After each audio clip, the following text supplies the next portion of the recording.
السلام عليكم ورحمة الله وبركاته. اللهم صل وسلم على سيدنا محمد. ازيكم يا حبايبي؟ عاملين ايه؟ يا رب تكونوا بخير وفي احسن الاحوال. النهارده جايلكم بيوم جديد وفيديو جديد زي ما انتم شايفين كده. نعمل بقى الحاجة الجميلة كده دي العزيزية الدمياطي بكل تكاتها وتفاصيلها وكل حاجة حلوة فيها. يلا بقى نسمي الله ونصلي على الرسول ونقول بسم الله الرحمن الرحيم كده ونشوف المكونات. معانا هنا كده ربع كيلو مكرونة سباكيتي. عايزة تحطها مكرونة بتاعة اللبن، مكرونة اي حاجة حطيها صغيرة. انا فضلت المكرونة السباكيتي كده، يعني امسكها بقى نكسرها كده. ومعانا طبعا حاطين مية على البوتاجاز بتغلي بدون اي اضافات خالص لحد ما نكسر كده المكرونة مع بعض كده، ونرجع بقى نروح للمية. عايزاكم بقى تصلوا على النبي كتير وتنزلوا تحطوا لايكات كتير كتير كتير.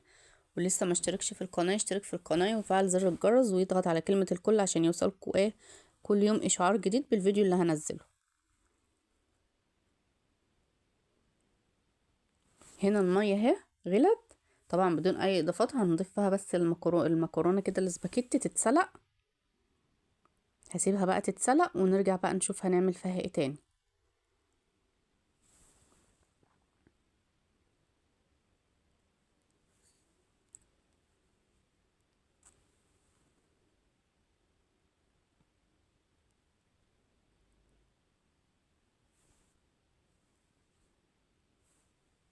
هنا خلاص بعد ما اتسلقت خالص اهي.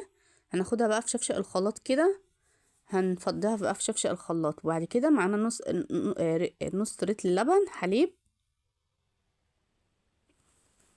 هنفضيه عليها كده بدون اي اضافات بردك، ونروح ايه نفرمها في الخلاط قوي قوي ونرجع تاني عشان نشوف باقي مكوناتنا ايه. هنا اهو كانت فرمت. هنا بقى معانا حلة على البوتاجاز فيها لبن، ده كيلو حليب اهو. هنفضي فيه الخليط اللي احنا عملناه اللبن بالمكرونة كده في الخلاط. هنقلبه بقى شوية كده.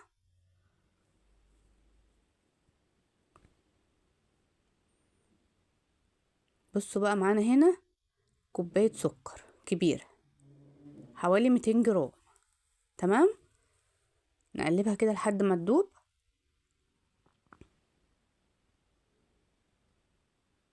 بعد كده معانا 4 معالق كريم شانتيه بردك نحطهم كده وندوبهم.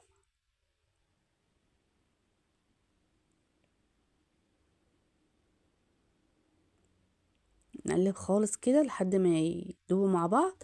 بعد كده معانا 2 باكت فانيليا زي ما انتوا شايفينهم اهو.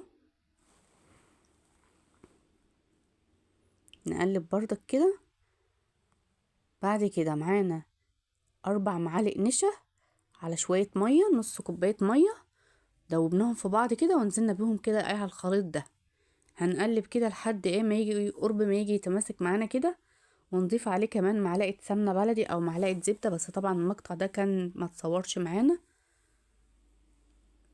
هنا بعد ما خلاص الخليط عمل على النار، هناخد بقى صينية ما دهناش اي حاجة خالص. هنفضها كده بقى ايه كل الخليط ده في قلب الصاج او كده. لازم نضغط يعني نتك عليها كده نخبطها كده لحد ما ايه يعمل معانا يتساوي. هنا ايه اتشمعت اهيت ونشفت خالص اهي. هناخدها بقى بعسل نحل كده. لو مش متوفر عندك عسل ممكن تحطي على وشها شوية سكر او ممكن تحطي على وشها سمنة عشان بس تتحمر. هنا بقى ايه هندهنها بقى كده. معانا الفرن كان والع. احنا عايزين بس ان هي تتحمر من فوق، مش محتاجين حمارها من تحت. فهنعلي كده الشواية لان كل حاجة فيها مستوية. هنعلي الشواية من فوق وبعد كده ندخلها بقى الفرن بعد ما ندهنها اهو بالعسل كله اهو. طبعا العسل بيديها طعم جميل جدا واللون برضك بيبقى رائع. هنا دهناها كلها اهي. لو مش عايزة تضيفي عسل بتسيحي معلقة سمنة وتدهني وشها بيها طبعا عشان تدي اللون. هنا هندخلها الفرن بقى تحمر كده من فوق ونطلعها بقى ونشوف هنعمل فيها.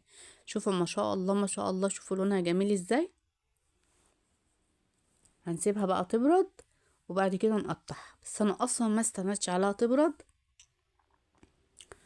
زي ما انتوا شايفينها كده. هناخدها نقطعها اهو. وبعدين الحجم بتاعها، الارتفاع بتاعها ده زي ما انت عايزاه، انا مش عاملاها تخينه قوي. وجربوها بنفس الطريقه دي، جميله جدا جدا يعني. وبصراحه اجمل من اللي بتشترى من بره بكتير.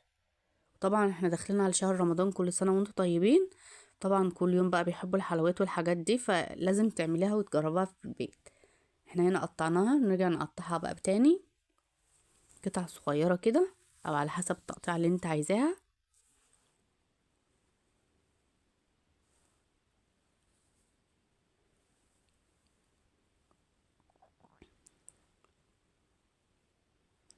زي ما انتوا شايفين اهو.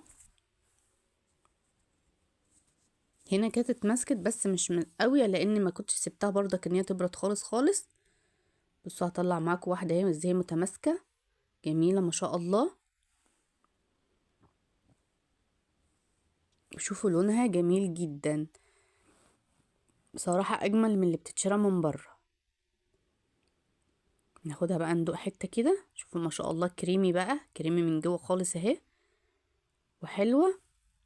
عايزاكم بقى تجربوها وتقولوا ايه رايكم فيها. وعايزه اشوفكم في يوم جديد وفيديو جديد، وكنتم معهم ياسمين، والسلام عليكم ورحمه الله وبركاته.